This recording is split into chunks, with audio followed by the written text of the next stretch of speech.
네, 오늘은 4월 6일 수요일입니다. 본문은 요한복음 16장 1절에서 15절이고요. 제목은 내 마음에 가득한 것은 입니다. 내가 이것을 너희에게 이름은 너희로 실족하지 않게 하려 함이니 사람들이 너희를 출교할 뿐 아니라 때가 이르면 무릇 너희를 죽이는 자가 생각하기를 이것이 하나님을 섬기는 일이라 하리라. 그들이 이런 일을 할 것은 아버지와 나를 알지 못함이라. 오직 너희에게 이 말을 한 것은 너희로 그 때를 당하면 내가 너희에게 말한 이것을 기억나게 하려 함이요 처음부터 이 말을 하지 아니한 것은 내가 너희와 함께 있었음이라. 지금 내가 나를 보내신 이에게로 가는데 너희 중에서 나더러 어디로 가는지 묻는 자가 없고 도리어 내가 이 말을 함으로 너희 마음에 근심이 가득하였도다. 그러나 내가 너희에게 실상을 말하노니 내가 떠나는 것이 너희에게 유익이라. 내가 떠나가지 아니하면 보혜사가 너희에게로 오시지 아니할 것이요 가면 내가 그를 너희에게로 보내리니 그가 와서 죄에 대하여 의에 대하여 심판에 대하여 세상을 책망하시리라. 죄에 대하여라 함은 그들이 나를 믿지 아니하며 의에 대하여라 함은 내가 아버지께로 가니 너희가 다시 나를 보지 못하며 심판에 대하여라 함은 이 세상 임금이 심판을 받았음이라. 내가 아직도 너희에게 이를 것이 많으나 지금은 너희가 감당하지 못하리라. 그러나 진리의 성령이 오시면 그가 너희를 모든 진리 가운데로 인도하시리니 그가 스스로 말하지 않고 오직 들은 것을 말하며 장래일을 너희에게 알리시리라. 그가 내 영광을 나타내리니 내 것을 가지고 너희에게 알리시겠음이라. 무릇 아버지께 있는 것은 다 내 것이라. 그러므로 내가 말하기를 그가 내 것을 가지고 너희에게 알리시리라 하였노라. 아멘. 네, 오늘 본문을 통해서 또 우리에게 말씀하시는 주의 음성 같이 듣고 또 깨달아 알아 순종하는 은혜가 있기를 소망합니다. 자, 이제 16장을 오늘 보게 됩니다. 오늘 16장 1절에서 15절까지를 이제 보게 되는데 단락을 구분하자면 1절에서 4절 그 전반부에 보면 세상이 너희를 이제 대적할 것이다, 미워할 것이다, 그렇게 경고하는 이유가 뭔지에 대해서 말씀하시고 이어지는 4절 하반절에서 7절까지는 예수님께서 성령님을 보내실 것에 대해서 설명해 주십니다.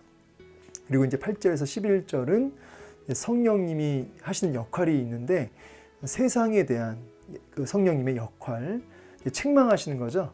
검사처럼 책망을 하시고요. 그리고 이제 12절에서 마지막 15절은 이제 제자들에 대한 성령님의 그 역할에 대해서 변호사처럼 도와주시고 생각나게 하시는, 보호해 주시는, 변호해 주시는 이제 그런 성령님의 역할에 대해서 나옵니다. 자, 이렇게 내용을 크게 네달락 해볼 수가 있을 것 같고요. 자, 이제 본문을 한 절씩 보면서 먼저 보겠습니다. 자, 내가 이것을 너희에게 이름은, 자, 이제 이것이라고 하는 것은 이제 앞에 있는 내용들이죠.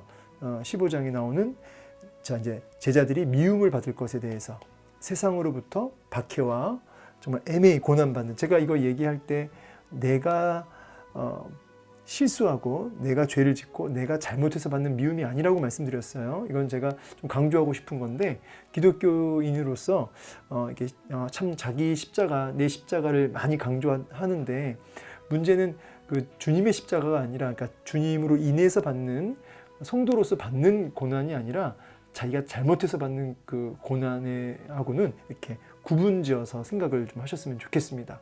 복음을 위해서 정말 예수님을 위해서 받게 되는 어려움들, 정말 나는 받고 있는가?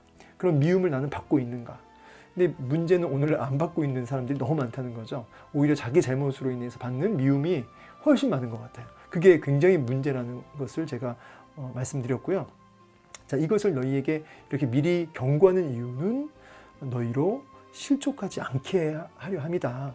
자, 여기서 실족하다라는 말씀은 그 단어적인 의미는 넘어지다, 뭐 죄를 짓게 하다, 이런 의미예요. 근데 좀 이제 본문 속에서 봤을 때 믿음이 흔들리지 않도록, 그래서 이런 실제적인 고난이 탁 왔을 때, 실제적인 환난이 탁 왔을 때 그때 요동하고 흔들리고 낙심하여 절망에 빠지지 않도록, 그래서 견고하게 증인의 사명을 감당할 수 있도록 미리 말하는 거야 라고 말씀하고 있는 것이죠. 오늘날 우리가 성도가 이제 여러 가지 환난과 고난 속에 들어갈 때 이처럼 하나님의 약속의 말씀을 기억하고 붙들고 그 실제적인 말이 아니라 이론이 아니라 실제적인 고난을 약속을 붙들고 그 시련을 감당하고 인내하고 뚫고 나아가는 것, 이거는 구원받은 성도의 아주 중요한 특징입니다. 여러분이 정말 구원받은 성도가 맞다면 그것을 그 고난을 어떻게 대하는지 그 시련을 어떻게 감당해내는지를 보면 알아요.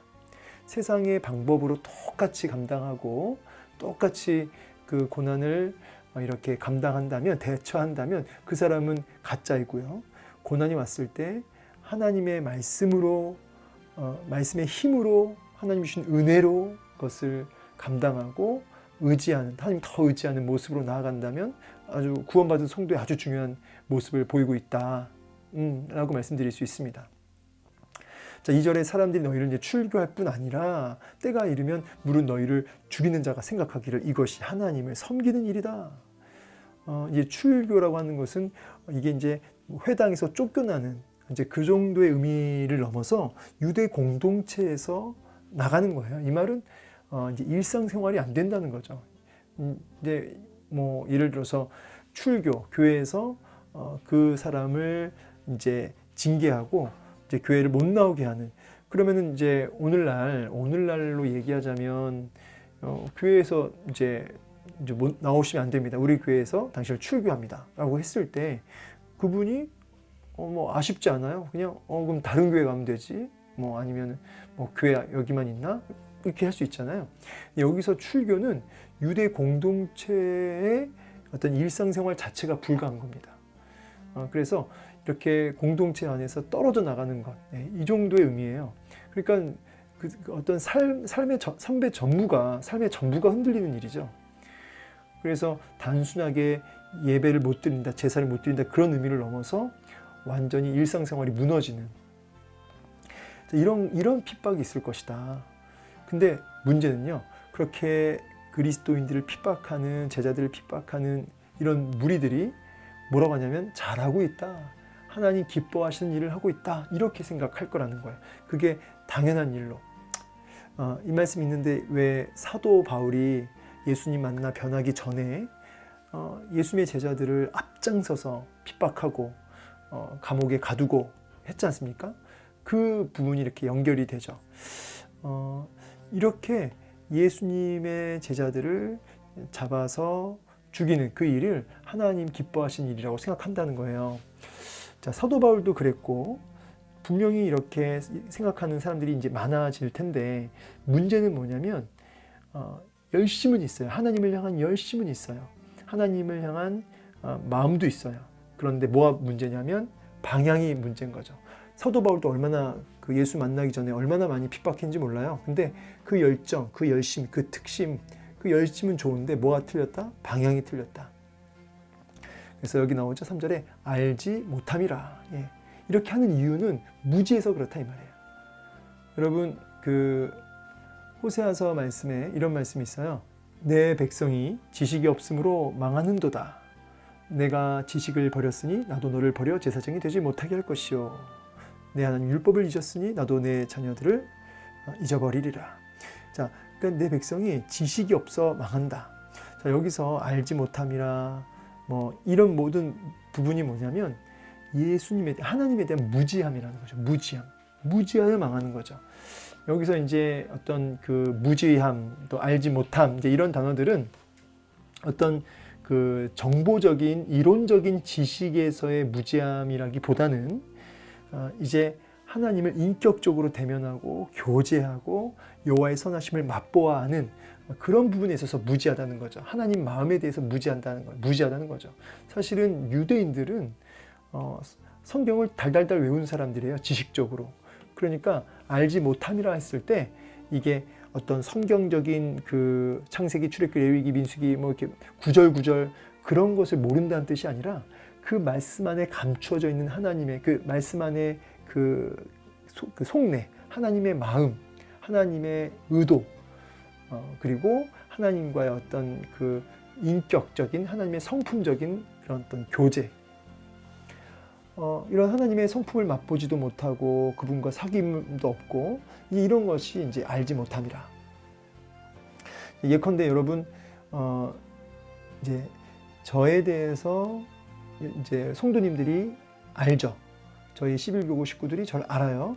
근데 알지만 정보적으로 일부, 그것도 온전한 정보가 아니라 일부 본인들이 본 부분에 있어서만 내 정보를 가지고 아는 거죠. 근데 그거는 아내가 저를 아는 거하고 천지차이인 거죠. 자, 여기서 말하는 알지 못함이라 할 때는 이제 이런 것입니다.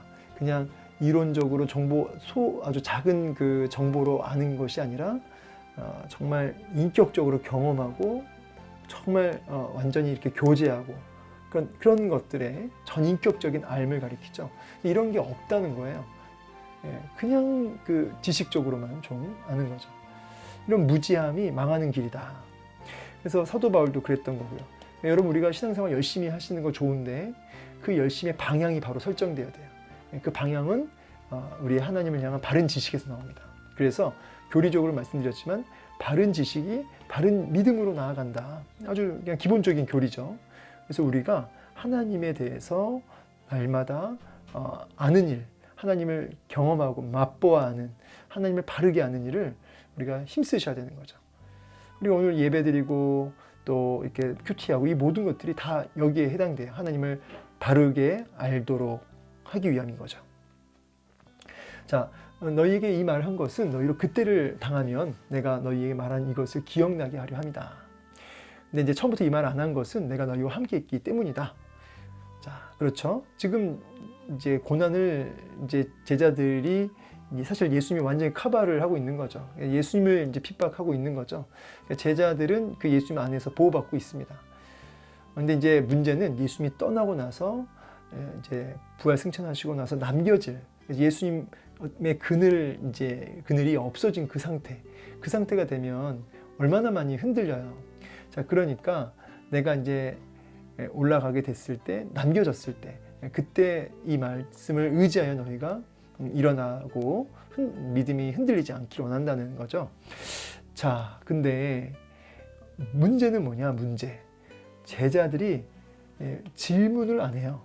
지금 주님이 이렇게 내가 이제 떠날 것이고 또 너희가 이제 나중에 실족할 수 있는 상황이 오는데 실족하지 않도록 말씀으로 이겨내도록 내가 이렇게 얘기한다라고 했을 때 거기에 대해서 이제 바로바로 이렇게 좀 물어보고 지금 이 말씀에 대해서 충분히 그 의문을 가질 수 있지 않습니까? 근데 거기에 대해서 이 묻는 자가 없는 거죠.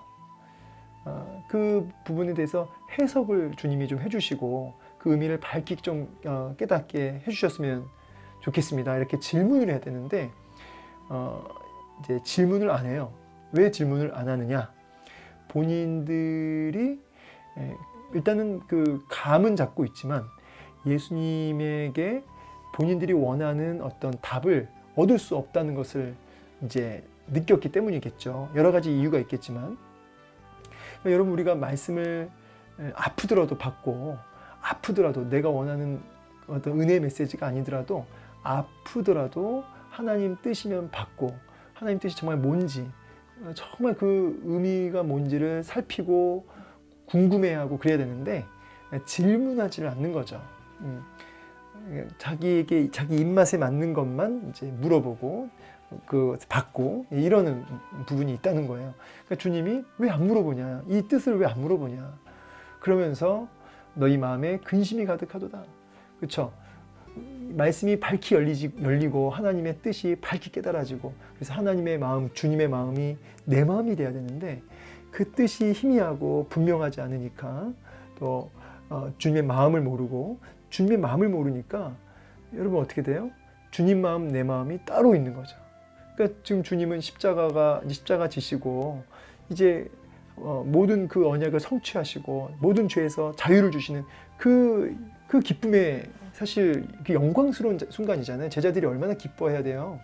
그런데 이 주님의 마음을 전혀 모르는 거죠. 제자들은 오직 자기들이 원하는 대로 흘러가지 않고 이렇게 또 주님의 말씀에 대해서 이렇게 희미하니까 오는 이런 근심. 여러분, 우리가 오늘 이제 근심 많이 하죠. 저도 이제 근심이 있어요. 저도. 그런데 이 근심을 공부하면 이제 뭘 보냐면 하나님의 마음, 하나님의 뜻에 대한 무지함 때문에 근심할 때가 많습니다. 우리는 이제 코앞도 못 보잖아요. 한 치 앞도 못 보잖아요. 그런데 하나님 우리 인생 전체를 보시죠. 우리 인생 전체를 보시면서 가장 좋은 걸로 우리를 이끌어 가세요. 근데 우리는 그거를 못 보고 당장 앞에 있는 것도 못 보니까 내 뜻, 내 계획대로 안 될 때 마음이 낙심되고 마음이 꺾이고 절망되고 막막하고 이러죠. 그러니까 하나님의 뜻과 하나님의 계획과 하나님의 마음을 우리가 살피지 못하고 무지하니까 그냥 그 문제에 함몰되고 내 앞에 있는 거에 함몰되는, 그래서 시야가 많이 어두워지는 이런 일이 벌어지는 거죠. 그러니까 여러분, 우리의 마음이 근심으로 향하는 것이 아니라 하나님의 마음으로, 하나님의 그 신실하심과 하나님의 뜻 앞에 우리의 마음이 가야지, 아니면 근심이 그 주인 행세한다니까요. 여러분 마음속에, 여러분 마음에 근심이 주인이 되면 안 되죠. 하나님이 주인 되셔야죠. 근심이 주인 돼가지고 근심이 통치하고 근심이 가득하면 그 사람은 주인이 근심이에요. 자, 그러면서 그러나 내가 너희에게 실상을 말하노니 내가 떠나는 것이 너희에게 유익이라. 그러니까 제자들이 안 물어보니까 주님이 이제 얘기를 해주세요. 내가 이렇게 떠나가는 거, 고난받고 죽고 떠나가는 거, 그게 너희들한테 좋은 건데 왜 모르냐. 안 물어보니까 이제 주님이 대답을 미리 그냥 해주십니다. 내가 가야지 뭐가 와요? 보혜사께서 오시는 거죠. 보혜사, 보호자 되시는, 변호자가 되시는, 우리를 보호하시고 도우시는 성령님이 오신다는 거예요. 내가 가야지 온다는 거죠. 너희 속에 들어오신다는 거죠. 그 성령님이 오시면 어떤 일이 벌어지느냐? 죄에 대해서, 그렇죠? 의에 대해서, 심판에 대해서, 그렇게 세상의 그런 잘못된 생각들을 다 이렇게 책망하신다는 거죠. 그러니까 성령님이 그것을 이렇게 드러내신다는 거예요. 세상의 문제들을 이렇게 드러내신다는 거죠. 그래서 죄가 뭔지, 죄가 뭔지를 이렇게 드러내시는 거죠. 죄가 뭘까요? 예수님을 대적하고 거절하고 예수님에 대해서 관심 갖지 않는 게 죄라고 성령님이 이렇게 그것을 드러내시고, 자, 의에 대하여 함은 세상 사람들은 예수님 대적하고 죽이고 예수님을 핍박하고 그게 이제 의로운 일인 줄 알았어요. 세상 사람들이 말하는 의들, 세상 사람들이 말하는 공의, 이런 게 있지 않습니까? 오늘날 세상에서 말하는 의가 뭐가 있을까요? 뭐 여러 가지가 있어요. 좀 예민한 주제들이긴 한데, 뭐 동성연애도 그렇고, 또 뭐랄까 혼전, 뭐 성교제하는 것도 그렇고, 뭐 이런 모든 세상 사람들은 그게 문제가 없다 그래요. 오히려 그것을 의롭다 이렇게 얘기하죠. 그렇죠? 다원주의, 다 의로 얘기하죠. 종교 통합, 다 의를 얘기하죠. 그 의로운 거야. 근데 그게 의가 아니라는 것을 성령님이 오셔서 드러내 보이시겠다는 거예요. 그래서 내가 아버지께로 가니 너희가 다시 나를 보지 못한다. 그러니까 이 말은 이제 예수님의 죽음을 의미하죠.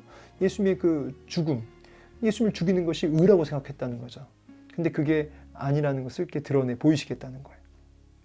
심판에 대하여라 함은 이 세상 임금이 심판을 받았습니다. 정말 심판받을 자가 누구냐 이 말이에요. 예수님을 심판하는 것이 옳다고 생각했어요. 그런데 성령님이 오셔서 진짜 심판받을 자가 바로 세상 임금, 그러니까 어둠의 권세, 사탄의 권세임을 이렇게 드러내 보이시면서 심판이, 정말 심판이 누가 받아야 되는지를 드러내 보이시겠다, 이런 의미죠. 자, 내가 아직도 너에게 이를 것이 많은데 지금 너희가 깨닫지 못하니까 다 말 못하겠다 그래요. 이걸 깨닫는 방법은 이제 성령님이 너희 가운데 거하셔서 너희를 도와주실 때 이제 깨달아진다는 거죠. 왜냐하면 성령님은 진리의 영이시기 때문이죠. 그가 너희에게 이제 알게 하실 것이다.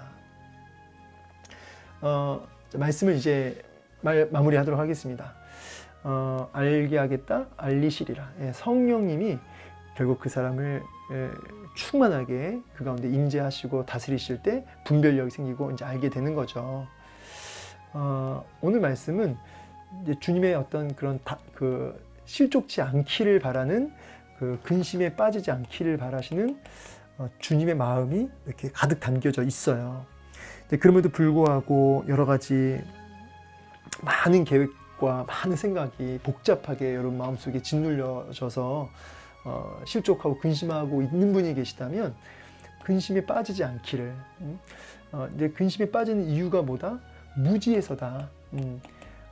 하나님에 대해서 힘써 알고 하나님을 맛보아 알고 또 하나님을 신뢰하고 그렇게 하나님을 좀 알아라. 그래서 실족하지 말아라. 하나님을 알고 그분의 말씀을 의지하여 그 고난을 대처하고 감당하라 라고 오늘 우리에게 말씀하고 계십니다. 자, 이것을 이제 좀 적용하자면 이제 세상에서는 좀 당연한 것들, 오늘날 이제 세상 풍조와 세상 가치들이 막 몰아치잖아요. 그게 뭐 죄라고 하면서 당연하게 여기는 것들이 많아요. 아까 제가 잠깐 예를 들었지만, 저도 이렇게 이제 목회자로서 이제 때로는 교회 안에서, 때로는 목사님들과, 때로는 교우들과, 이제 제 생활 반경이 다 이제 교인들이지 않습니까? 그 속에서조차도 당연하게 여겨지는 부분들이 있다는 거예요. 당연하게. 옆 사람을 보면서 이런 건 괜찮지 뭐. 옆 사람도 그렇게 하니까 하면서 문제의식을 가지지 못하고 하는 부분들이 있어요. 저 스스로 볼 때. 그런데 그러면 안 되겠다는 거죠. 옆 사람을 보고 모두가 당연하게 여기는, 그래서 문제없이 나아가는 그런 부분에 있어서 민감하게 분별하고 성령님을 통해서 그것을 분별하고 내가 주님 아는 일에 헌신해야겠다. 그러니까 옆 사람과 나를 비교하지 말고 정말 하나님 앞에서 분별력을 가지고 정말 내가 하나님을 아는 일에 힘쓰면서 그렇게 좀 구별되어야겠다. 이런 생각을 오늘 말씀을 통해서 적용하게 되었습니다. 좀 너무 이렇게 예수 믿는 거 너무 너 유별 떠는 거 아니야? 이렇게 소리를 들을 수도 있어요.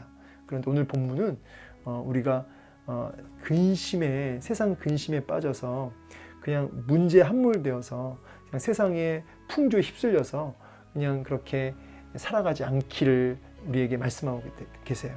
그래서 분별력을 가지고 모두가 옳다고 얘기하는 거기에 함몰되지 말고, 근심에 마음이 함몰되지 말고 분별력을 가지고 그렇게 세상과 구별되어 살아라.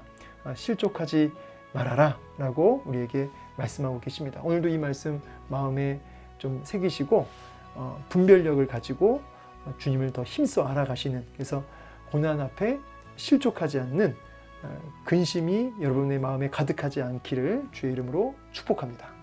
감사합니다.